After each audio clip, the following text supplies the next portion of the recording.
All right, welcome to episode 250. It's a very special episode, and I had been like racking my brain trying to think of a very special guest for like 250 because it's a really good number. And I'm like, yeah, I got okay. So the designers I know that are really good, I'm going through this list, and then I'm like, I haven't had my best friend who I've known since like I was a child and is literally the best designer I know and the best teacher of art that I know. And yet like I've had other art teachers on and other designers and I'm like, I'm a jerk. I need to invite Josh on. But anyhow, we'll do our introduction. Special episode. But yeah, but it's perfect for 250. So a very special episode with a very special guest. So as usual, we'll kind of go around and tell everybody where they can find our work, and then we'll get into like the meat of it. So I'm Joshua Kemble. You're on my channel, so you know where to find me. If you haven't yet, hit the subscribe button, hit the like button, hit that little bell so you get a notification when we're about to go live. Scott, where can everybody find your stuff? You can find my stuff at circworks.com. Let's see what we got right up there. Also, just to let you know, my new product, the Amazing Comic Book World Builder, you can get it at designcuts.com. Right now, it should be hovering around that first page, so it shouldn't be hard to find.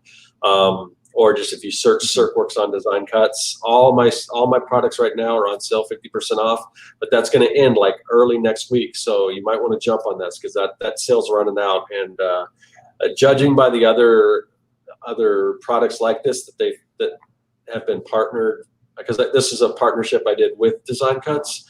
Once they go off that initial sale, they don't go back. They stay the regular price. So if you want it, probably good idea to get it soon. So anyway, but that's what I got going on. That's awesome, and that's huge. Those are really cool packs too, and they're just like custom, handmade, like fonts and design parts and components that you can use in your own designs. A lot of them, like the Amazing Comic World Builder, like it literally gives you like portions of walls so you can build like your own like 3D environments to draw from. Like they're really cool.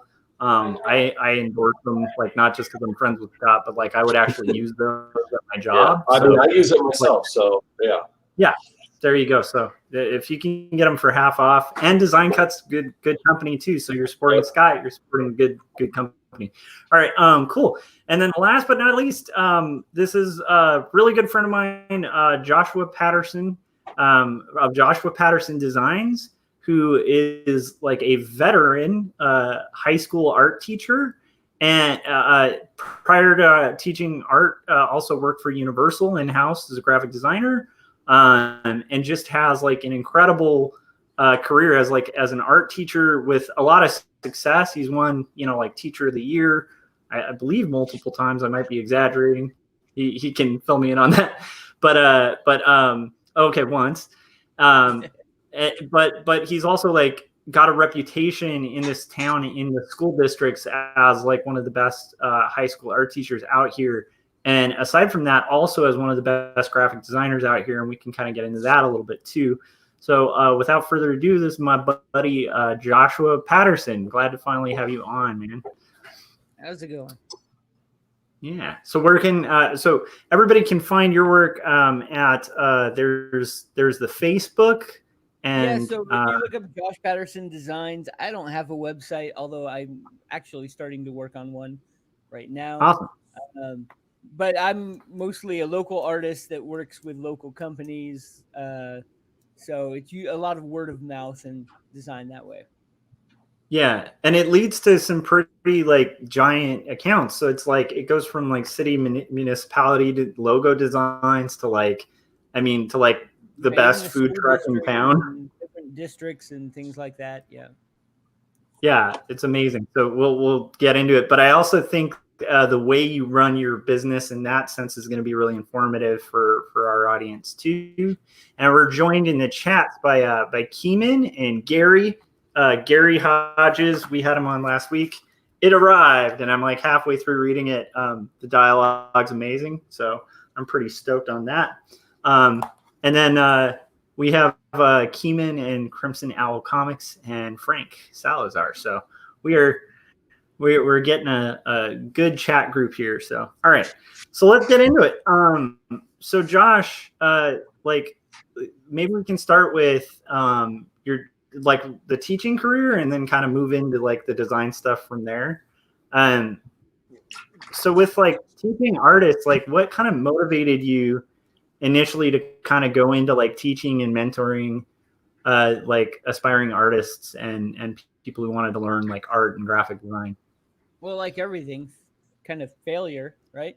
So like I got an internship at Universal Pictures, and then when I was in college, and then I got hired on, which was great. It was my dream job, and I got hired right off the bat while still in college. And then I was like, yeah, I don't know, 6 months to a year in, and I'm like, I hate this job. It was the worst That's a common. job. And it was there was no creativity in it. There was nothing, and so while I was still working there, because I had an infant kid, I was like trying to find other jobs, and my level was way too high for half the design places I applied to. And they were like, "Oh, well, we can't hire you. You'll just leave for the next best thing." Yeah. So then I was like, "Well, I mean, I'm kind of interested in teaching design. I enjoyed helping like my instructors in college and stuff. So I looked into it, and I took over for my old art teacher um, at Quartz Hill High School in Lancaster, California, or Quartz Hill. And then I was like, I like this job. It's pretty cool. So I went and got my credential, and then I got hired on at Eastside High School, and I was there for 14 years. And during this weird transition of COVID, I've actually transitioned back to Quartz Hill High School. So I am teaching there now, and I'm just teaching for my first year back there, just the basics of Multimedia 1, which is basically low level graphic design. So it's just like how to use Photoshop and those kind of things. Yeah. We're going to get into Illustrator, but not Illustrator. Probably Gravit, which is a cheap version of the Illustrator when we come back. But I've taught everything from Multimedia 1, graphic design, advanced graphic design, AP Art Studio, video and editing, which was kind of cool because I had to learn how to do that. Photography. So I've taught a lot of different things. It's interesting and it's fun.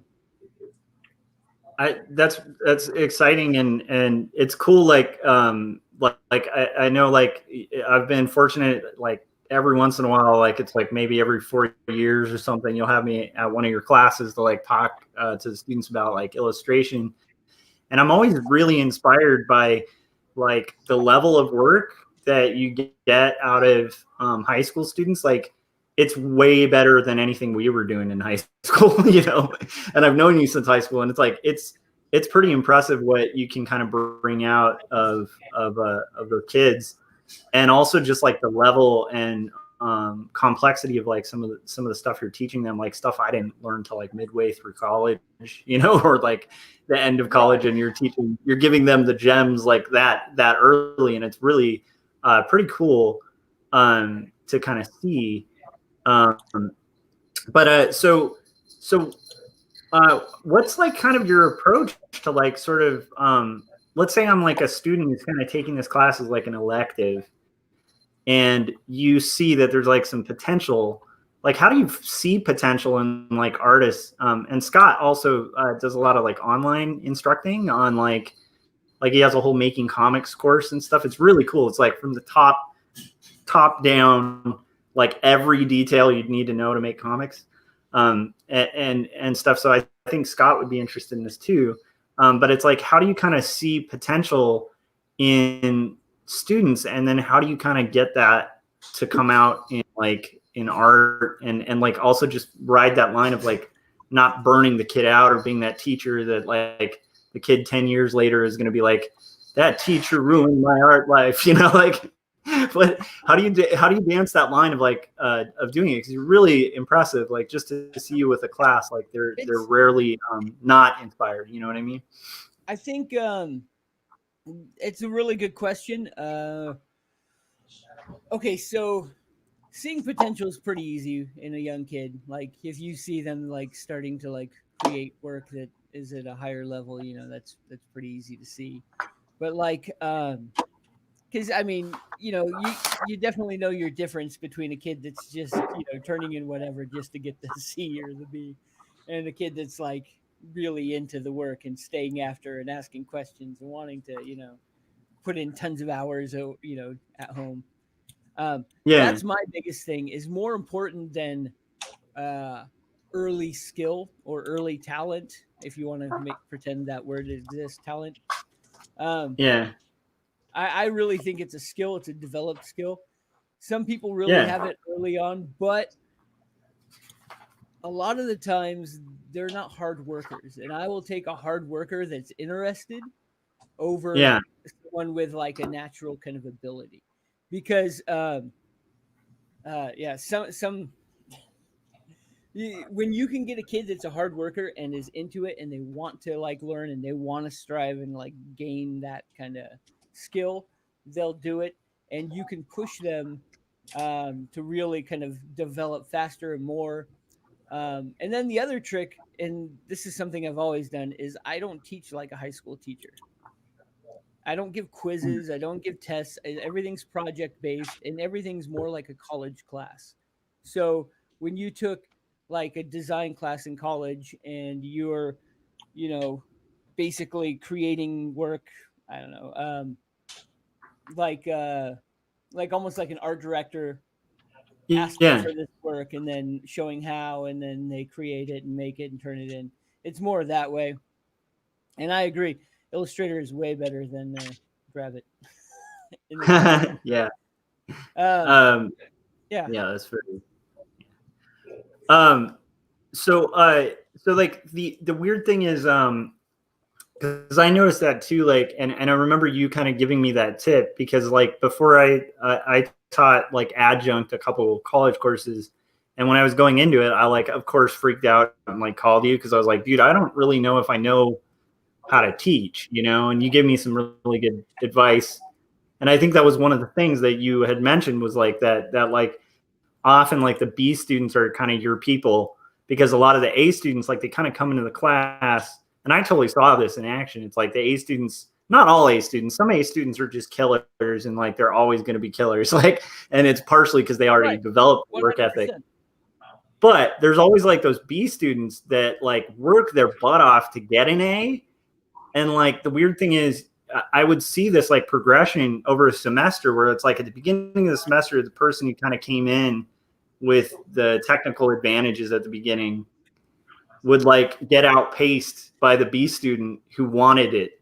Cause it's like you can't like, yeah. So I totally think that's a really cool observation. It's like, and it's a hard, like to me, I've always found that to be a hard thing to teach. Like it's hard to teach someone to want it. And I guess that would kind of tie into like inspiration. So how do you inspire that? Like, because if that's going to be the thing that kind of gets people like drive and like work ethic and people who really want it, how do you kind of inspire that want and that drive, when you're teaching? I don't um I don't necessarily know if that's really something you can inspire, but you can kind of stoke a flame, I think. Um I Mm, think like when it comes to getting a kid like interested or giving them like you're really trying to push their drive level and also just create projects that will interest them. So you're trying to find things that are in their realm. Like right now, you know, where the kids are right now, my next thought is like, oh, maybe I should try to tie in some kind of thing like with Among Us or something like that, which is a current like game that all the kids are into. Because huh. that might like get them all involved. A matter of fact, I just brought up like a line like the hey, someone looks sus or something like in class yesterday, and half the class lost their stuff, and they're like, oh my god, that's amazing, blah blah blah.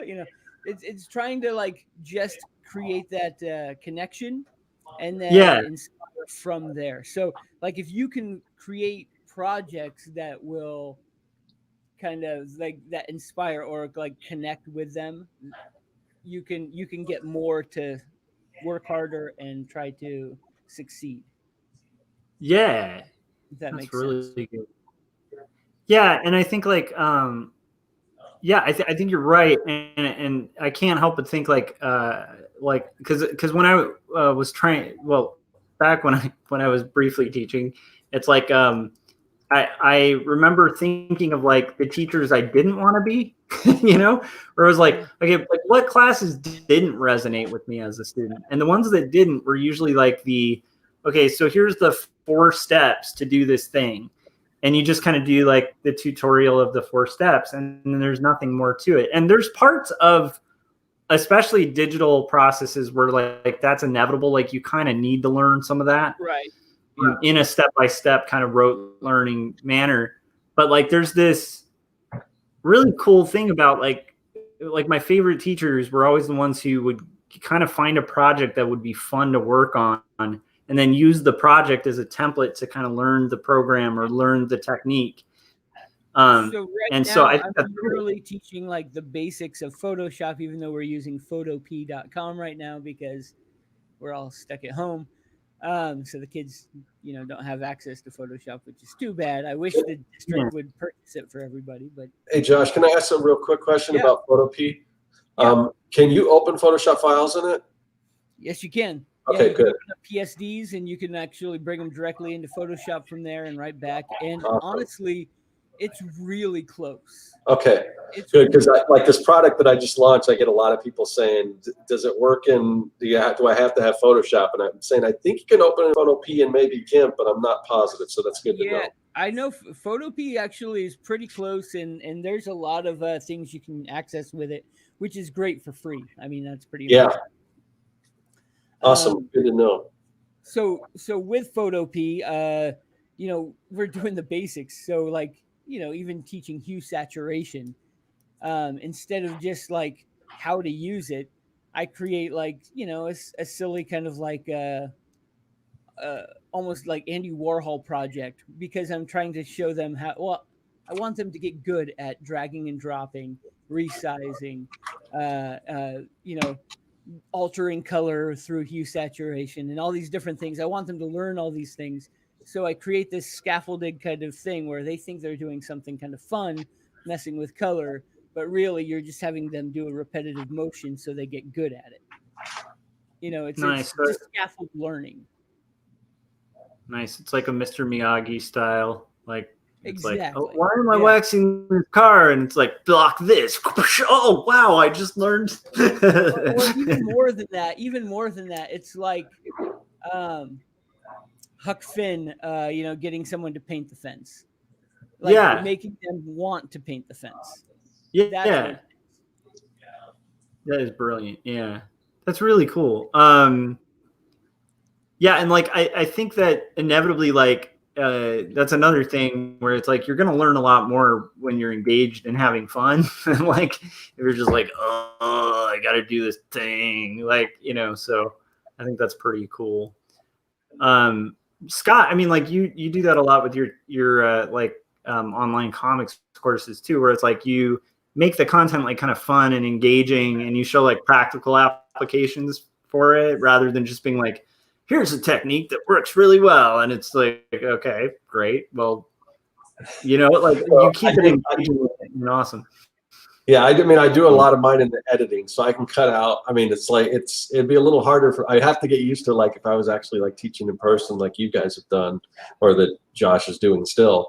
But for me, I can, if anything, like it doesn't make much sense, I can cut it out or redub it or whatever. But yeah, I mean, I try to do that. But I was just thinking to myself when Josh was talking about how I wish I had a teacher like him when I was in high school. Although I did have a really good art teacher, but I remember because we did, but there was no, like, it wasn't until I was in college, like a year or two into college, where I even knew the difference between like fine art and design, because I was interested in design and commercial art, but I started going to a community college, just taking basically, fine art classes, but obviously they were still relevant because they're drawing classes and everything. But when I was showing my portfolio to some of the instructors, I had like logo designs and things in there. And they said, I think you're probably more interested in commercial art. You should probably transfer to this other school. So, but yeah, in high school, I remember we did some cool stuff, like we did some screen printing and everything. But I remember the budget was just like not there. Like we had to paint with like house paints and stuff. Of course, the football team, PE, they had all state of the art, equipment and stuff. But the art students, we just got house paint. So that's kind of the way it goes. Right. Yeah, but yeah, it's cool. I wish.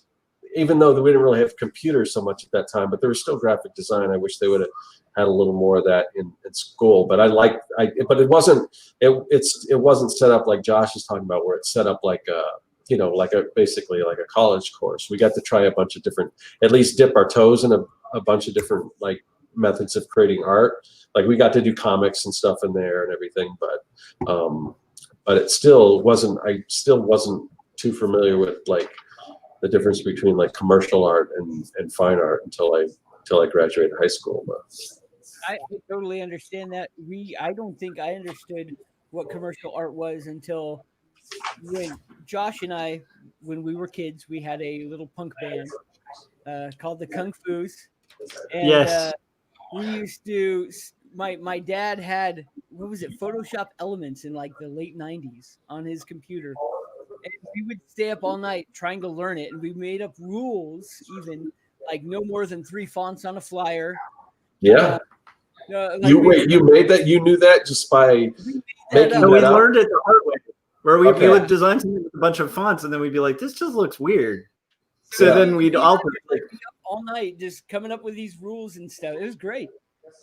I mean, those are actual rules that most people go by, Oh yeah, no, we learned so much weird stuff. Like, I keep thinking back to like learning PPI, or which at the time was DPI, right? But it's like we didn't really know what was happening when we would like scan. Like we'd find his dad had like these old biology textbooks that were amazing, and they'd have like just these weird graphics that like we could kind of like use and modify on our flyers. But yeah. And then the weird thing is like, so we scanned these like 1950s like science illustrations that were like these weird like kind of things. And then like for some reason, every time we scanned it, like sometimes it would come out really crisp, sometimes it wouldn't. And then finally I remember the moment when we like were like, oh, if you like type here, it took us like weeks to find this out because there were no classes on it. But it was like, oh, if you type here like 150, it prints better than if you have like this 72 number. We didn't even know what it was, but we were like, finally we figured out the sweet spot of 300. We had no idea what it was, but we're like, for some reason, when you enter 300 here, it prints great. The first time I ever had a teacher actually explain it was in graphic design 2. It wasn't my first one, it was my second one at Cal State Northridge. And my teacher explained dots per inch or whatever you want to call them, resolution, pixels per inch, whatever. When she explained it, it was like, what? Are you kidding me? That makes so much sense. Yeah. I remember having a similar moment where I was like, that's the thing. That's what that thing was. But it's funny that at the time, like we learned order of hierarchy, like just from doing flyers, because we do flyers for our band, didn't have the hierarchy, and like less people would show up to the show. Or like we'd have friends who had to call us and be like, what time is it again? And we'd be like, look at the flyer. And they're like, I just can't find the time. So we created an order of hierarchy for our flyers where we're like, okay, we need to make sure like the most important information is like primary in the thing. It's like we were figuring out live music up here. Yeah. Like we figured out kind of the who, what, where, and why you have to do in design. So it's like anyhow, I think I do have fond memories of that. And I always kind of attribute that to why probably one of the reasons why I think both of us went into art was just like making flyers. I was like, after we'd been doing that for a while, I found out that that was an actual job, graphic design. And I was like, are you kidding me? You can do that? And that's when I applied for for school for it. No, pretty cool. Yeah, that is awesome, man. So yeah, like the I think the graphic design thing is really fascinating, and it's a cool field, and it's really unique. But it's also like one of the few fields that kind of deals with like visual communication like dead on. I think that's why I like comics, and Scott, like Scott also does a lot of like graphic design work, and then also comics like are kind of the core things like he'll focus on. It's like I feel like there's a thing about text and images, like in print that or on screens or whatever, but like that marriage of those two things is like it's a really cool form of communication, you know. Like it's just a really unique way to kind of communicate ideas, and kind of I don't know, I like it as like a language, you know. But so okay, so having taught like for because like you've taught like massive amounts of classes for a very long time. Are there some lessons you've learned of like don'ts and do's in teaching that you could kind of share, like in the sense of like things that are effective, things that maybe like in the sense of like inspiring kids, like you kind of shared a little bit of that, but any kind of advice on that? Sorry. Yeah, this is the weird thing of the online, you know. So I would say something like I don't know. For teaching, my biggest thing is like building relationships, and but at the same time, scaffold learning and only teach things that they need to know. Like if like I don't understand, and a lot of people would get annoyed with me on this. I don't understand a quiz in an art class.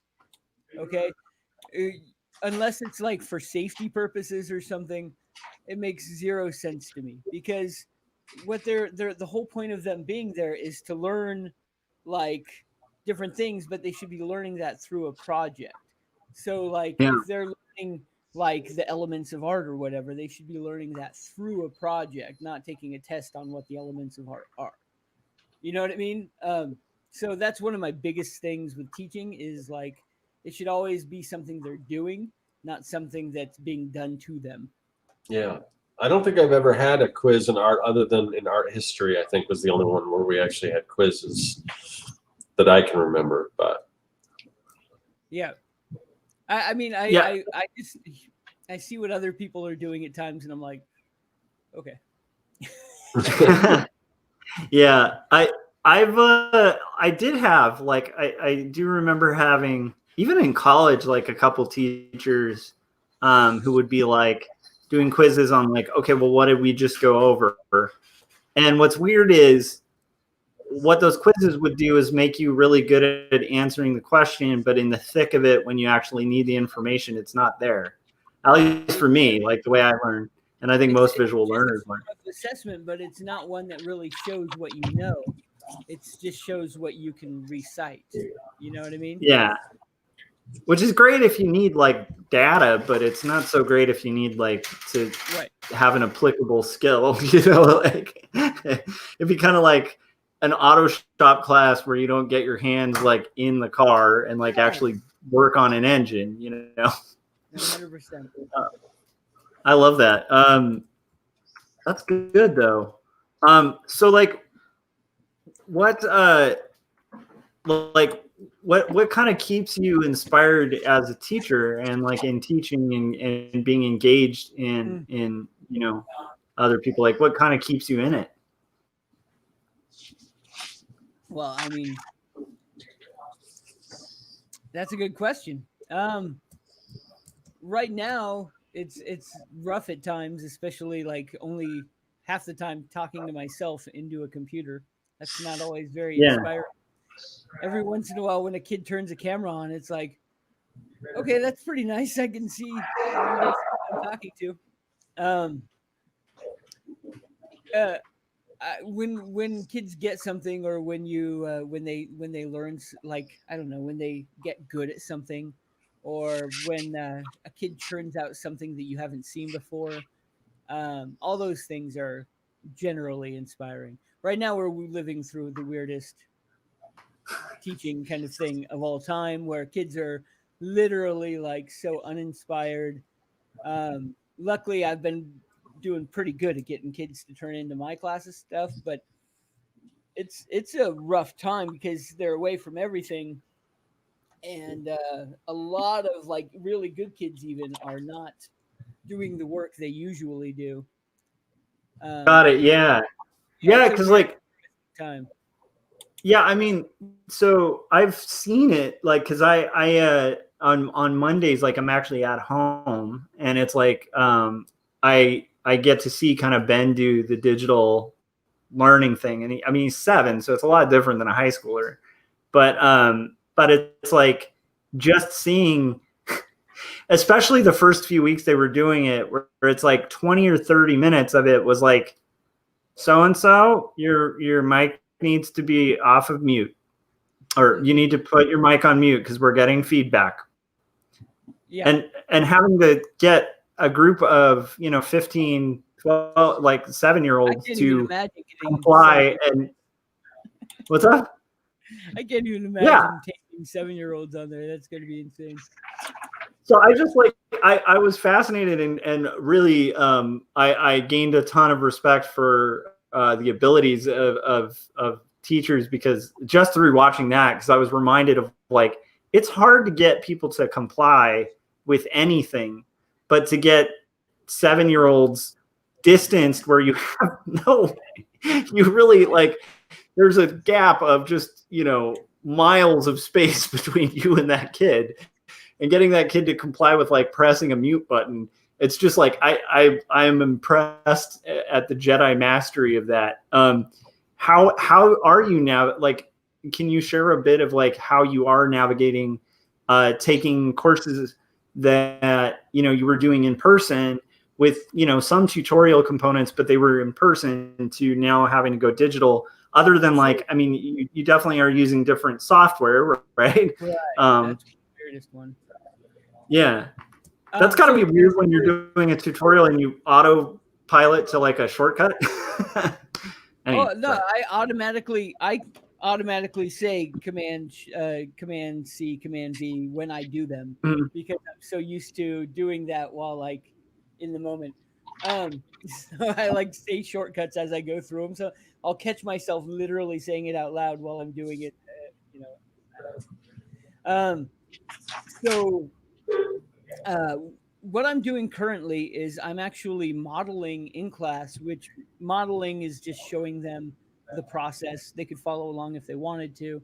So like today we're doing this thing where I showed them how to make these shapes using the polygonal lasso tool, and then how to apply shadow to make those shapes into 3-dimensional shapes. Because we're making this weird thing. Anyway, so I showed them how to do that process today, but then at the same time, 2-3 weeks ago, I made a video where I, edited the whole thing and put music in the background, the works, and it also so they can go through and watch that over and over again and follow along. So I'm finding that I have to like kind of teach twice now, and I have to film it, edit it, put it all together, and then I also have to film like or not film, but like model and teach that day of that I'm going to present that thing to. So that's kind of weird. Yeah, that sounds like equity, so everyone has access and so on. Yeah, I mean, I just imagine, because it's like for us to do these streams is hard enough, and then like Scott on top of this does edited YouTube videos every week. But like if you had to edit, a YouTube video for every lesson in a high school class, and then also on top of that teach that live and interactively, like that's a crap load of work, man. Like that's an impressive amount of work. But that actually does get into something that you kind of specialized in teaching that I was just always blown away by, was you ran like kind of like a video production studio where they were making like these very like slick, like hilarious videos, like and so like how do you go about like kind of, I guess this is a question on like, because that's such, yeah. You can look that up on YouTube. Yeah. So my kids, so that was like sorry. It was a weekly show where it was just like the morning announcements kind of that you would get in high school or whatever. But it was every week. And instead of using actual kids, we used puppets. So the kids made puppets. Oh, cool. And we had like a lion because we were the East Side Lions. And then we had like a weird alien character they made up, and then they're weird, but we had a bunch of weird puppets. And then they would write like skits every week, and then we would like film them all live and use green screen and get all weird. And we even made like a couple of episodes that were like old Godzilla movies, which were pretty fun. We made like a cardboard suit and they battled like a fake tin robot, and yeah, it was pretty cool. Yeah, they're really slick. Like and the collaboration on those is so cool because it's like it's actually funny. Like beyond just like high school, like there were times where because I haven't shared this yet, but like Josh is also a member of No Saboteurs. Like so we play rock and roll, and pre COVID we used to like hang out every Tuesday kind of practicing. And almost every time I'd go to practice, he'd have like this new video that they made, and he'd show me like a little clip of it. And I mean, there were times where I was laughing pretty hard, and it's like it just made me like, it's kind of like Scott was saying, like I wish I had a teacher like that when I was in high school. It's like similarly, like I wish our announcements had been that awesome. But like, how do you kind of head up, because that was a really collaborative kind of environment you were kind of facilitating.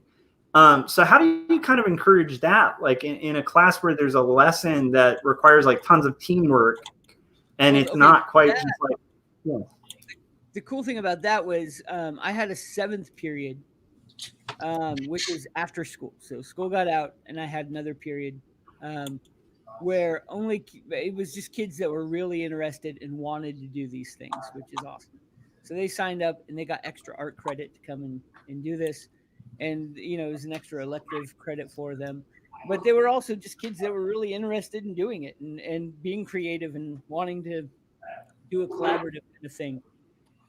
And honestly, the puppets, the show, everything was created by the kids. I learned how to edit and worked with them on that kind of stuff.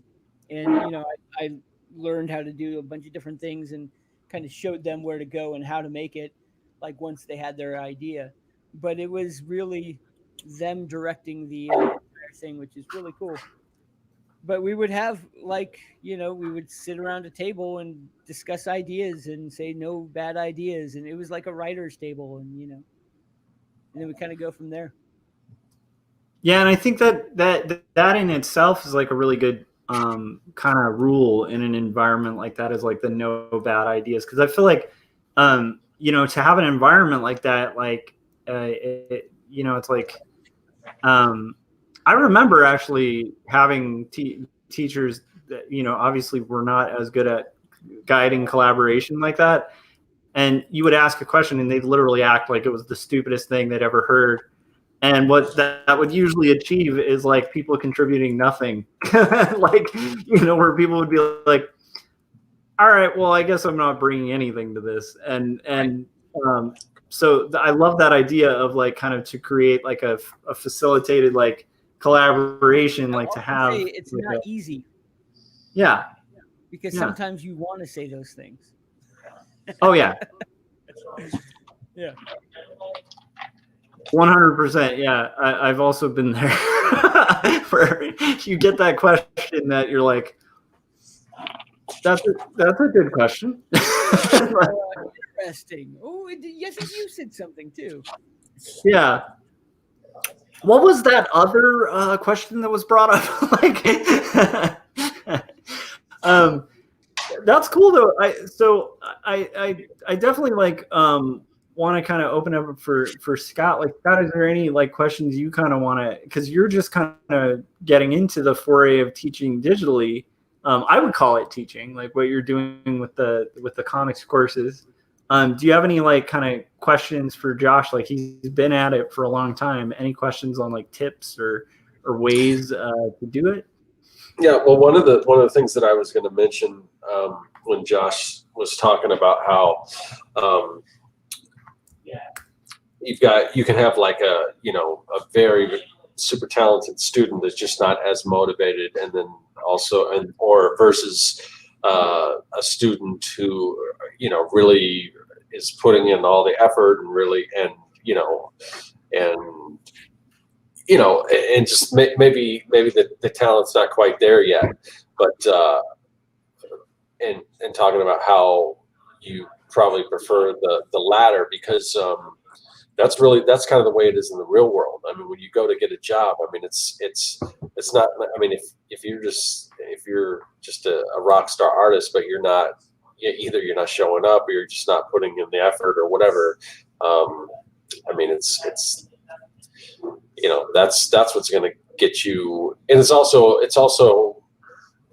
and I assume we're going to talk about this because we're going to talk about kind of how Josh builds his business and everything based on bringing in projects and stuff by relationships. But that's a big part of it.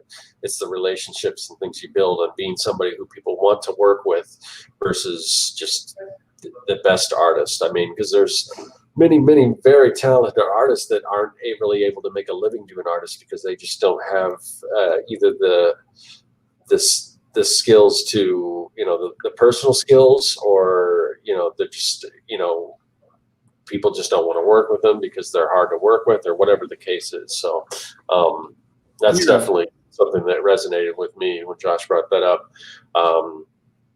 But yeah, I mean, just some of the stuff they talked about. I mean, I like the, I don't know who knows, where I'll go with this, but I mean, I don't know if I'll ever like teach in person and things like that, but just some of the techniques you're talking about doing, and basically, and I guess that's how I just naturally, that's probably how I would teach if I was going to, is make it more like the real world, because that's what I have the most experience with.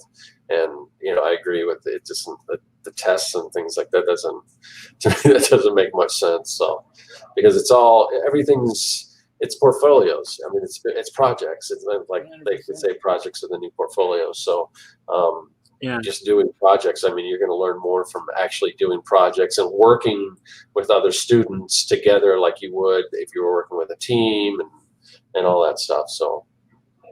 Yeah, and I want to also just kind of throw out there, like, this is applicable like way outside of like teaching high school. Like, when I first started art directing, I would annoy Josh all the time with calls about like leadership stuff, because it was relatively new to me. Like, teaching was like kind of a foray into it, and then managing people and kind of learning how to get like compliance, but not in like a forced way, like a desired way, and like keep morale high. And there's a lot of challenges to like leadership positions, and like, Josh to have even like honestly like lasted and then also thrived in an environment like teaching high schoolers for as long as you have, Josh. It's like that requires some massive skills of like leading people, inspiring people, motivating people, and kind of maintaining like I said, like, even during like this time where like this is a crazy curveball to have to navigate and kind of still manage to like lead and inspire and kind of get kids motivated and stuff. And I can definitely say like those things totally translate to the real world. And it's cool that you're kind of ingraining that in your kids, as well as like, it's just like, with the collaborative thing, the rock star artist, just to tack on to what you said, Scott, It's like if you're a rock star artist, but let's say you're a writer, like Josh was describing that writer's room table, right? If you're a writer and nobody likes you, and like nobody at the table wants to work with you, and you can't engage those people, you're gonna have a lot of trouble getting any ideas through, because that kind of thing is a very collaborative effort. And like if you're trying to get a bit through, you got to make people laugh. Are people going to laugh at you if they hate you? Like, you know what I mean? So it's like you have to learn social skills and collaborative skills in order to kind of thrive in an environment. So I think that's a great thing. Yeah, I love that. That's great, Gary. Gary chimed in there too. So that's really good advice. I do want to I want to get more in depth on like certain teaching topics. I know this is like an overview, but I do want to pivot a bit, and I think it's relevant because like you just established a business locally, like officially, like are a business, but you have been running as a sole proprietor for quite a while, as like a contractor and doing graphic design. And I just personally, I want to kind of pick your brain about your theory and model of kind of getting work and doing freelance, because you do very well at it and work comes at a pretty steady pace. And yet it's like, I don't see you like out there, like hustling social media and like pushing things in people's faces. Instead, what I've witnessed is like this approach of like, a guy hires you to do a business card. And then 5 days later, somebody that guy knew is like, hey, you know, that business card is really cool. I have this business. I'd like you to do this. And eventually it's like you're doing a food truck.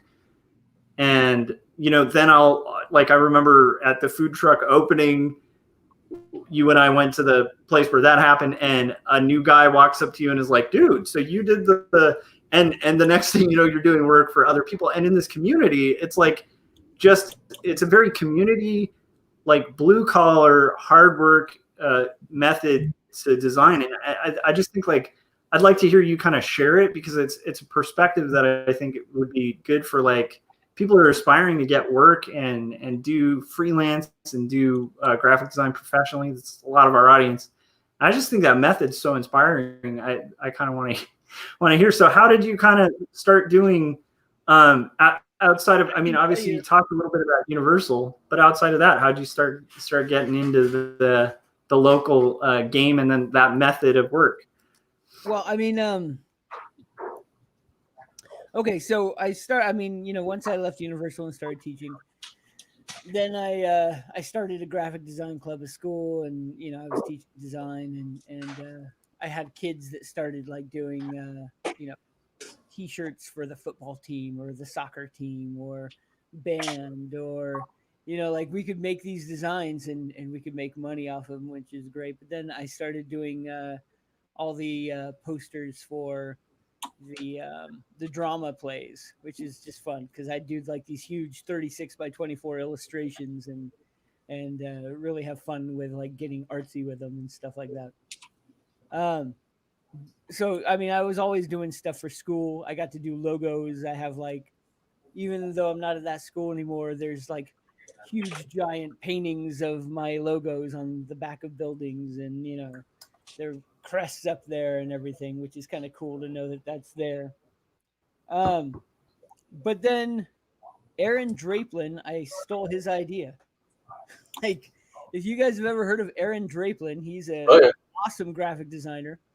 And I have, luckily through my school district, they've sent me for the last 7 years to the Adobe Max conference every year, which is awesome.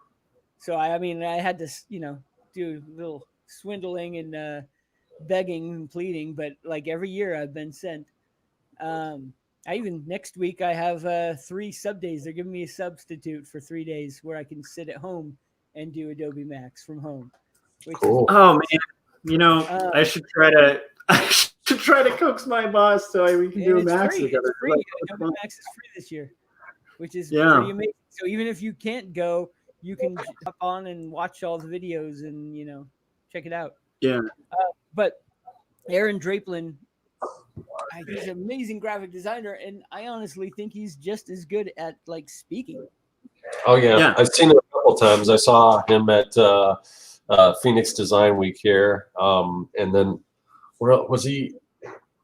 I'm trying to remember where else I saw. Was it Creative? No, he wasn't at Creative South. Or maybe, no, and I don't know. But yeah, I know he was scheduled to be there this year, but it was canceled. But yeah, he's incredible, and I've seen him talk and stuff online and stuff too. Well, like he goes in like in some of his speeches, he kind of talks about it, but then he also, I got his book and I went through his book. By the way, his book's awesome because it's just filled with tons of amazing designs and like. Oh yeah. But he basically lays out a plan of you start small and you do things for a burrito. You know what I mean? Like your friend has a new business where he's making burritos. You do a design for him for fun, and you get a couple of free food for a little bit. Like when we went to the food truck thing, Josh, and they fed us for free because they're starting business, and I do a little. I mean, they paid me also, but I also, they hook me up with things and stuff like that, which is really cool. But it's starting small and then kind of growing through word of mouth by doing good work and just being willing to work with the company, like especially if they're really small. And that's what I've been doing a lot of, like early on, was starting with companies that were brand new, that barely had anything. And I would charge them, but I wouldn't go crazy. I was doing it for fun and for, to keep my hand up and to stay good at it, but also to make some cash on the side. I have a full-time job. It's not like I need, tons of extra cash. But it was nice to be able to go, hey, I have enough to buy a new guitar, or some fun thing like that. I can pay for my kids' dance classes. All right, cool. And then, but just by Scott relates to that. That's crazy. By word of mouth, it just grew bigger and bigger every time, and eventually, like the union had me redesign all their logos. I did all this stuff for the high school district out here, which is like 12 different high schools in one district. And then another district asked me to do some things for them, and then it just kind of rolls on as you keep doing good work, and it passes on. So especially in a local community. So I know everything's supposed to be global now, and you're supposed to push yourself as an artist globally, but I think that opens up like a whole thing. I mean, like print shops are not going to do good design. Yeah, you live in this community and you want to see some good stuff too. You know what I mean? So it's kind of cool to be able to like go around town and see your art, Yeah. No, that's totally awesome. And I've seen it like firsthand really improve the art of the community because, like I think you are correct in the sense of no knocking on, like, I don't want to knock on print shops because they have their own hustle of their own. But I don't see the quality, and nor do I think they need it. But when we're able to kind of up the game of like a local print shop or of like a local business to where it can be like really high level design, it just like it kind of makes sense that inevitably will be more like create a word of mouth thing because you're making good work, So right. That's exciting, man. From that, I actually filmed a couple of little things for like my daughter does some voice like lessons, and then they did a recital, and so I filmed it for them, and they really enjoyed it, and they shared it with all these other people, and then now these dance studios and other places are asking me to like film and edit these videos of their recitals and things like that, which is boring 100%, but it's pretty good money. Yeah. So, I just went ahead and bought myself like a new 4K camera that I can go and do these things and kind of have that ball roll. It's actually really good money. Yeah, we've like a short little 1-2 day period. Yeah, we like so our buddy Corey does like a lot of animation, and like the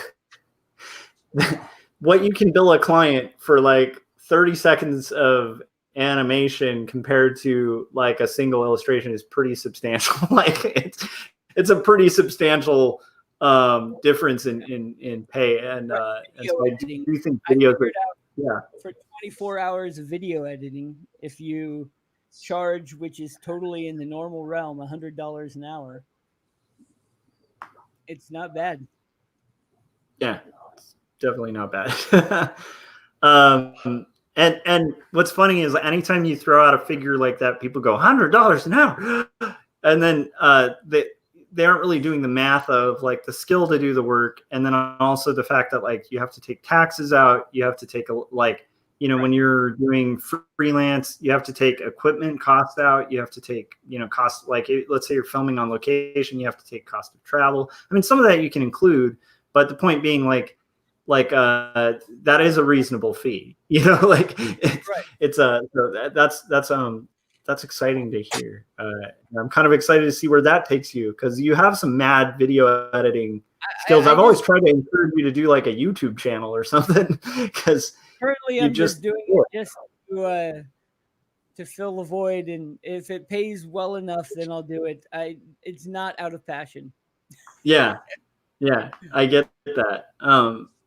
But I love that business model. I mean, I think it's really cool. I haven't really done a ton of like local community art, and I've been really inspired seeing you do that, because it does have this cool byproduct of like you were saying, you go to a pub, you eat for free, like you have these beautiful moments of like your design kind of being locally like cherished and appreciated and known, and I think that's really cool and does build like a kind of creative thing. I don't know, Scott, you have anything on that, like to chime in on that with because I do feel like you definitely, similarly like Scott, you kind of go the extra mile for the client, and that leads to other clients, Yeah, and I mean, and sometimes it's like it's so much easier just to it's harder to get new clients than it is just to keep existing clients. And some people, they just don't think about it. I mean, you got to think about it as a relationship. You've got to build on that. Once you've already done one thing for somebody, it makes sense to try to keep that relationship going, because it's just so much easier just to continue that going, especially if they like your work, rather than, and not only that, is they're going to refer, other people if they like the work you do and they like working with you. They're not going to hesitate to let other people know about that. So yeah, I mean, that's just, it's kind of common sense, but a lot of people spend, I think they spend more time trying to get new clients rather than just trying to, to even follow up with clients they've already worked with, Yeah. So. Yeah, I there's a saying is I've never searched for a client. That's awesome. Really anything out there. It's all just fallen into my lap, which is kind of amazing. Yeah, and I do think a lot of people will be wondering what that secret is, how to do that, because a lot of people don't want to be having to search for clients. So I would say, just from observation, and I'm curious, Josh, what your take on it is, but it's like when you pick projects that then lead to other projects that become paid projects, like usually they start as something like it's not that you're not billing, it's just that you're picking something you want to do, and you get into it and kind of add passion to it, like you're into what you're making, and then that kind of is the thing that becomes like the local viral thing, where it kind of passes around and everybody's like, that's pretty cool, we should do something like that. But it's because I don't know, at least from what I've witnessed, it's like like I'll use the food truck as an example, because I saw you work on that a little bit, and it's like that was something you were showing to like designer friends, and you're like, I don't know, what do you think about, like, you were really into that, because first off, like it was a good food truck, the food is good, so you want to do good work for this good food truck, because it's like, and it's a cool truck and it's a cool color palette and they're encouraging your creativity, but but the point being, like, I don't know if it would have come out as well were you to not have like actually really wanted it to be cool, and not just for the client, but like it just would be cool to have a really cool food truck with your art on it. You know, The other like thing I would definitely say is you can pick your client a little bit. Okay, let me say that right. I can pick my client a little bit because I'm not relying on this as my full income. yeah, So that is your full income, then no, you don't really have that. I have an advantage here, and I totally will admit that. yeah, yeah, Where like the food truck people, Tipsy Moon, they're a young brother and sister who their parents were both cooks, and they got inspired by that to make like kind of modern like Mexican food basically.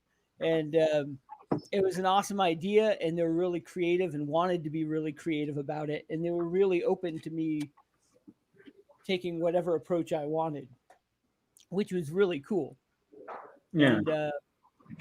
And so being able to choose someone who wanted to take risks and wanted to like just trust in what I knew, made it really easy to like push the boundaries and get a little more creative than most would be. Yeah, and it's a good thing you mentioned that too, because I definitely would say, like, when I was just straight freelance, there were clients I like absolutely adored, and there were months where I was like, I will draw a rock, like I don't care what I'm drawing, just pay me, I need to make rent, And then there were other months where it's like, oh, I love this client, like it's great. So yeah, agreed. Like it is hard to be like super selective when it's the only base. But what's great is even in that time, like for me, when I was doing it just full time, the stuff that led to other clients and to other work was always the passion stuff. It was never the thing I was like, I got to make rent, so I'm going to do this stupid thing. Like it was never that stuff. It was always the stuff where I was like I like this client, I like this thing, I want to do this, put a little bit of myself in there, and then that's the stuff that usually leads to other work.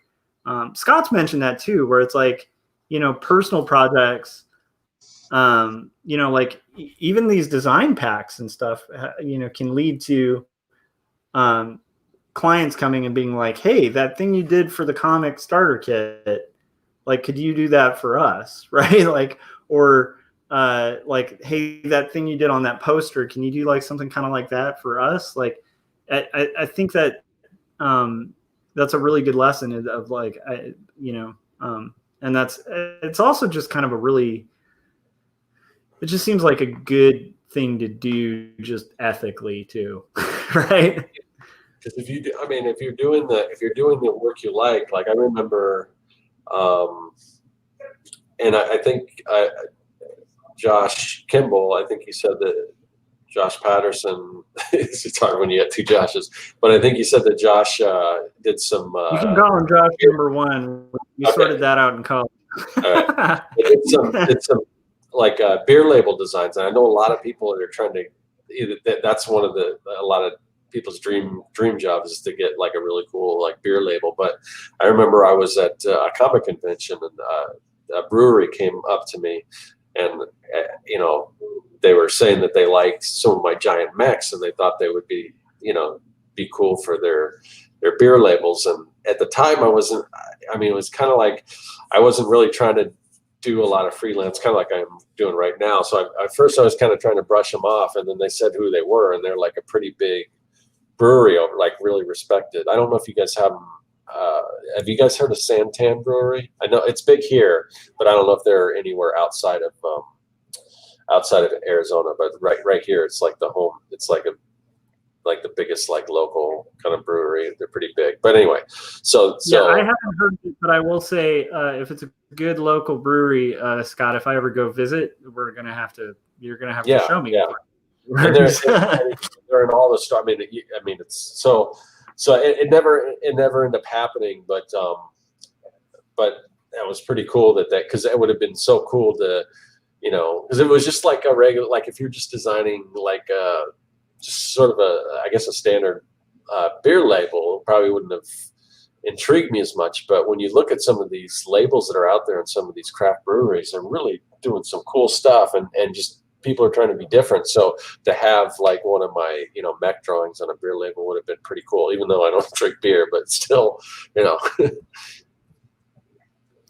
Yeah, I mean, to me, I think the big appeal of doing a brewery label is to make one of those deals where you're getting, it's like, hey, yeah, sure, I'll do this on discount if I get some free beer out of it. Like, that's a pretty. Yeah. I have to see if maybe they also, if it was a whiskey company, then I'd be like, oh yeah, we'll do a trade out. But I think if that happens, you need to make a collaboration with the three of us. So.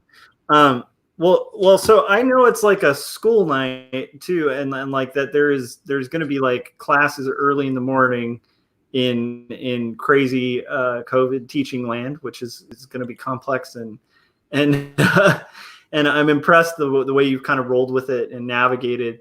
I have a couple friends who teach, and like Josh is the one teacher I know who I've asked him like, how are you approaching this? And he's just like super like, I'm on it, dude. Like I'm figuring this method out, and you're like very positive and solution oriented during like chaos, for a lot of teachers. And I always like really admire and respect that. I think that's what makes you a good teacher, good designer, and good leader. But yeah, thanks for having it, like joining us, man, and like sharing a little bit of knowledge of your like teaching skills and stuff like that. I just think it'll hopefully be helpful for everybody in our audience and stuff. But I also don't want to keep you on till like super late because it's getting late. So, so yeah, everybody check out Josh's work. He's going to have a website soon, but until then, like you can kind of keep track of it at his Facebook, like Josh Patterson Designs. And then like if you're local to like where we live, like just walk around town and you'll start seeing a lot of Josh's work kind of hidden everywhere. There's a lot. I was going to say, I just noticed from just going through Josh's Facebook, there's a lot of really interesting design, just approaches to design and things that I haven't seen before. The one we used on the thumbnail was kind of really interesting. It's a lot of times just those great ideas. It's just like those oh man, I wish I would have thought of something like that. But so yeah, definitely check it out. There's some really cool stuff there. Yeah, and Josh and I are like we've talked for years about that, where we'll take a cool concept with crappy execution over a beautiful execution with a bad concept any day. Like we're kind of in those school that conceptual design school, I think, with technical craft applied to it. So yeah, check it out. Is there anything else that like you kind of feel we should touch on, or do you feel like we kind of did a nice little overview? I think we did pretty good. Yeah, I think we're good. All right, sweet. So thanks to everybody who like joined us in the chats, and we'll just do one more round of where to find us. So that's the Facebook's where you can find Josh. You're on my channel, you know where to find me. And as usual, Scott is going to close us out. But first, he's going to tell us, how do you keep track of this mad thing that we do where it's like 1 week it's on my channel, 1 week it's on yours. There's different guests every week. Like, how do I keep track of this, Scott? After you tell me how I buy cool comic products. Okay. Yeah, you want me to do that now? All right. Sure. So yeah, so so first of all, like I said earlier in the show, if you were around then, if you're still around, that's awesome that you stuck with us through the whole show. But yeah, you can find my stuff at circworks.com. But right now, the big thing I'm trying to push is on designcuts.com. You go there. My amazing comic book world builder is on sale, 50% off. That sale ends early next week, like I think Tuesday, and they're also on the UK time. So, if you wait till Tuesday, it might be over if you're in the US. So you might want to jump on that. All my stuff on all the stuff in the Circ Workshop over there is on sale for 50% off. And what the comic book world builder is, it's basically a digital pack. It works for Photoshop and Illustrator.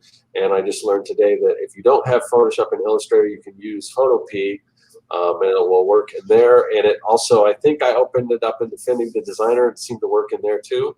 But anyway, it's you know, it's got fonts, it's got templates, it's got these master pages with all these classic sort of layouts for creating comics mastheads and things like that. It's got perspective tools. It's got building elements where you can take like these building facades and you can bring them into perspective grids and skew them and build buildings for backgrounds and all kinds of interior backgrounds and like space, outer space scapes and character poses and character expressions, and I mean, it's just, you got to check it out. It just, I mean, I just scratched the surface on some of the stuff that's in there. But anyway, that is available right now for a limited time, 50% off. So check that out. And also, what Josh was talking about, the show that we do it every single week, but it bounces back and forth from Josh's channel to my channel. Usually it's